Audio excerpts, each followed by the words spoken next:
Hello students and my followers. Today I like to discuss a different type of topic just to get interest in you, isn't it? Today's class is about idioms. What? Idioms. Okay? And this part is very important, very important. Okay? This kind of idioms, if you know, then you can write a better sentence. And if you like to use these idioms, isn't it, in your speaking, then your speaking power will be better.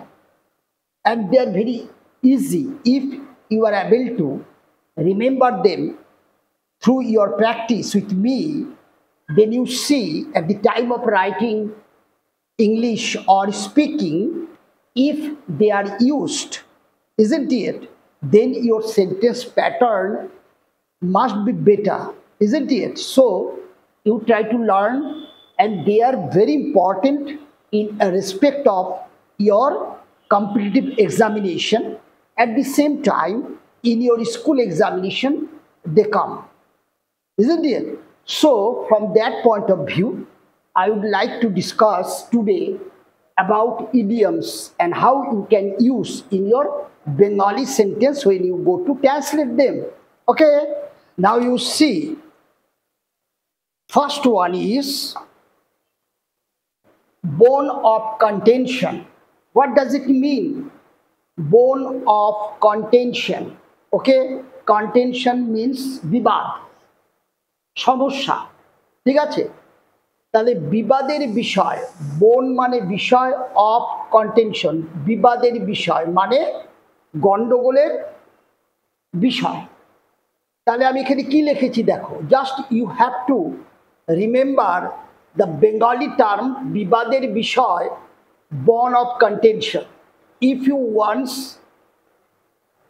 able to remember this one, then you can easily use, তোমার বাংলা বাক্যে তুমি খুব সহজে ব্যবহার করতে পারবে। দেখো, এই যে বিবাদের বিষয়, ক্লিয়ার?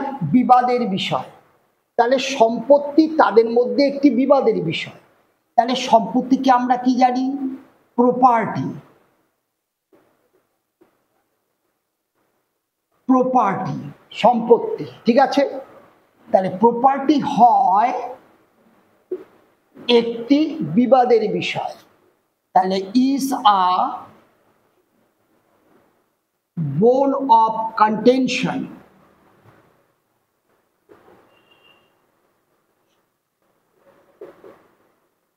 এবার আসো দেখো, প্রপার্টি ইজ এ বোন অফ কন্টেনশন বলছে সম্পত্তি একটা বিবাদের বিষয় তাদের মধ্যে। তাহলে তাদের মধ্যে যখন আছে, অনেকের মধ্যে হলে কি হবে?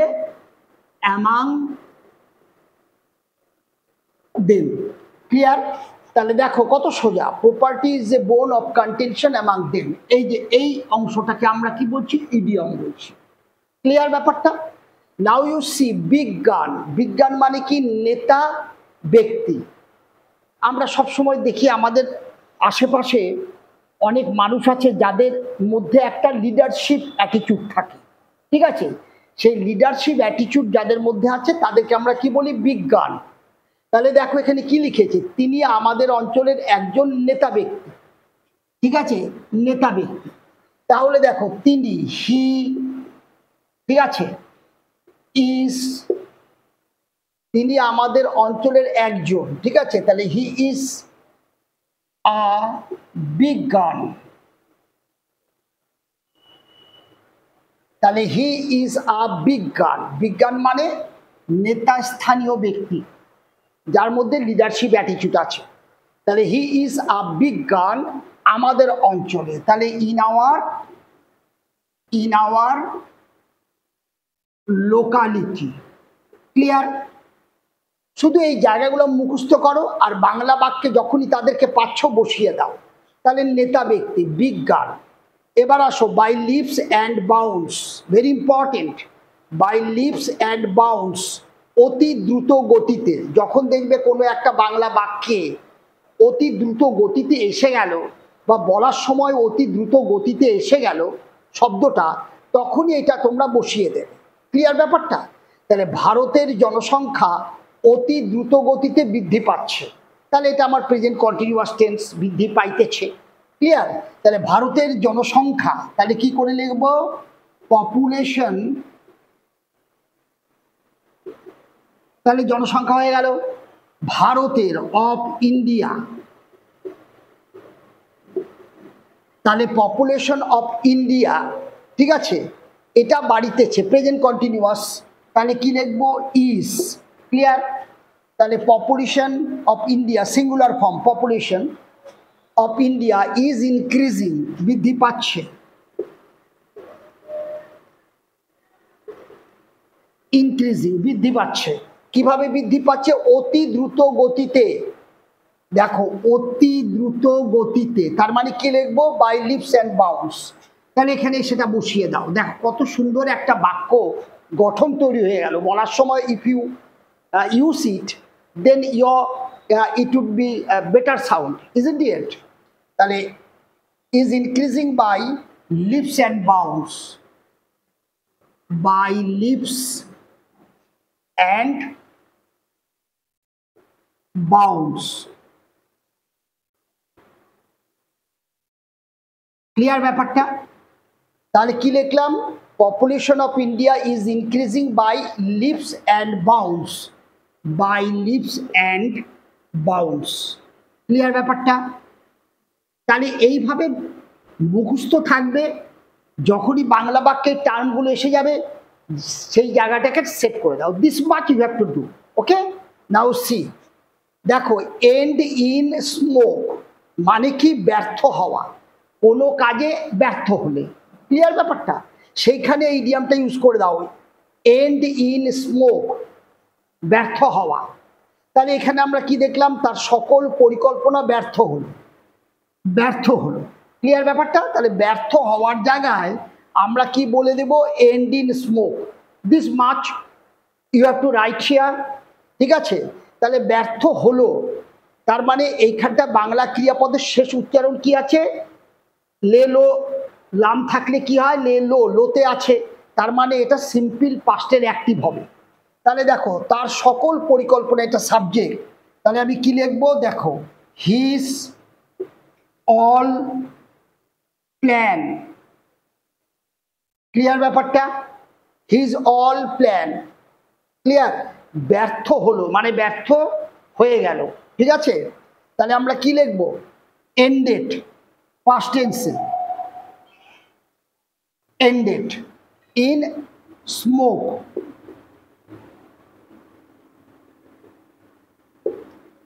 তাহলে এন্ড ইন স্মোক, তাহলে কি লিখলাম? His all plan ended in smoke. সবসময় জানবে এই অলের পরের যদি নাউনটা সিঙ্গুলারে থাকে তাহলে ভার্ব সিঙ্গুলার ফর্মেই যাবে। যদি দেখো এখানটায় প্ল্যান্স থাকতো, PLANS, তাহলে তখন তোমার প্লুরাল ভার্বের প্রশ্ন আসতো। আর এখানে পাস্ট টেন্স সিঙ্গুলার প্লুরালের কোনো ব্যাপার নেই। তাহলে his all plan ended in smoke. Clear ব্যাপারটা? তাহলে দেখো, ইন অর্ডার টু মানে কি? উদ্দেশ্যে। তার মানে আমি কোথাও গেলাম কোনো উদ্দেশ্যে, আমি এই কাজটা করলাম কোনো উদ্দেশ্যে। এই ধরনের টার্ম এসে গেলেই তুমি ইন অর্ডার টু ব্যবহার করে দেবে, তাহলে তোমার সেন্টেন্স লেখাটাও ভীষণ টাইট হবে, বেটার হবে। ঠিক আছে ব্যাপারটা? এবং উদ্দেশ্যে এই শব্দটা খুঁজে পেতে তোমাদের অসুবিধা হবে না। ঠিক আছে? তাহলে দেখো, উদ্দেশ্যে, উদ্দেশ্যে তার মানে কি? In order two.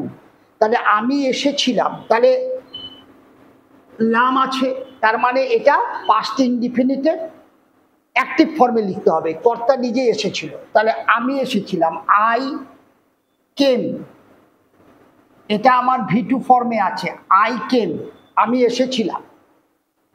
কেন এসেছিলাম? এই উদ্দেশ্যে, in order to meet you, in order to meet you. হয়ে গেল? তাহলে I came in order to meet you, তাহলে in order to meet you, তোমার সাথে দেখা করার জন্য আমি এসেছিলাম। ক্লিয়ার? মিটের পরে কোনো প্রিপোজিশন ব্যবহার হবে না। ঠিক আছে? তাহলে দেখো I came in order to meet you. এবার আসো ইন লিউ অফ মানে পরিবর্তে, কোনো কিছুর পরিবর্তে। তাহলে এখানে আমরা কি লিখলাম, দেখো পরিবর্তে, ক্লিয়ার? তোমাকে টাকার পরিবর্তে খাদ্য দেওয়া হবে, ক্লিয়ার? তাহলে তোমাকে দেওয়া হবে, এটা আমার সিম্পল ফিউচারের প্যাসিভ আছে। বেবো আগে যদি থাকে তাহলে আমরা সিম্পল ফিউচারের প্যাসিভ লিখি। তাহলে তখন আমরা কি লিখি, শ্যাল উইল বি প্লাস ভার্বের পাস্ট পার্টিসিপল ফর্ম V3। তাহলে দেখো তোমাকে টাকার পরিবর্তে খাদ্য দেওয়া হবে, তাহলে তোমাকে ইউ উইল বি গিভেন, তার মানে এটা আমার V3 ফর্ম, ক্লিয়ার? তাহলে ইউ উইল বি গিভেন, তোমাকে দেওয়া হবে, কি দেওয়া হবে, খাদ্য, ফুড, ক্লিয়ার? কিসের পরিবর্তে, বলছে টাকার পরিবর্তে। তাহলে পরিবর্তে ইন লিউ অফ, দেখো তাহলে কি লিখলাম, you will be given food in lieu of, in lieu of মানে পরিবর্তে, তাই না? LIEU, in lieu of money, clear ব্যাপারটা? তাহলে কি লিখলাম, তোমাকে টাকার পরিবর্তে খাদ্য দেওয়া হবে, তাহলে তোমাকে দেওয়া হবে সিম্পল ফিউচারের passive, you will be given, তোমাকে দেওয়া হবে ফুড, খাদ্য, ইন লিউ অফ পরিবর্তে, কিসের পরিবর্তে, মানি, ক্লিয়ার ব্যাপারটা? তাহলে দেখো এই ধরনের আমরা অ্যাকচুয়ালি এই ধরনের যে এক্সপ্রেশনগুলো, যেমন বিবাদের বিষয়, নেতা ব্যক্তি, অতি দ্রুত গতিতে, ব্যর্থ হওয়া, ঠিক আছে, এই যে বিষয়গুলো, উদ্দেশ্যে, পরিবর্তে, এগুলা যখন তোমরা বলো কোনো কথা বাংলাতে বা বাংলাতে লেখো, তখন এরা কিন্তু ভেরি ভেরি নর্মাল কোর্সেই তোমাদের লেখা বা বলার মধ্যে চলে আসে।